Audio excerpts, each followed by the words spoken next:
Talent ఒక door open చేస్తుంది, 2 డోర్లు ఓపెన్ చేస్తుంది. మనం మన యొక్క work ethics, sincerity, seriousness, dedication ఇవన్నీ కూడా మనకు లైఫ్లో ఎదిగేటట్టు చాలా ఇంపార్టెంట్ అని బాగా నమ్ముతాను. అందుకే నేను మీకు ఇంటర్వ్యూలో చెప్పాను, నేను ఒక టాలెంటెడ్ పర్సన్ అని నేను అనుకోను, కానీ నేను కూర్చోబెట్టి కష్టపడే తత్వం ఉన్నవాడిని.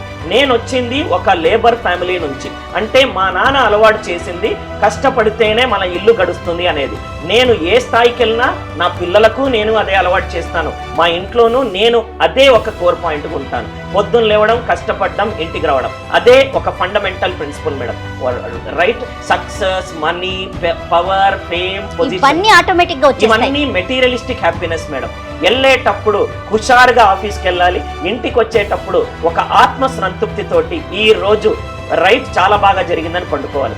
మెంటల్ పీస్ అనేది ఈ మెటీరియలిస్టిక్ హ్యాపీనెస్ తోటి నాకు చాలా ఇంపార్టెంట్ మేడం.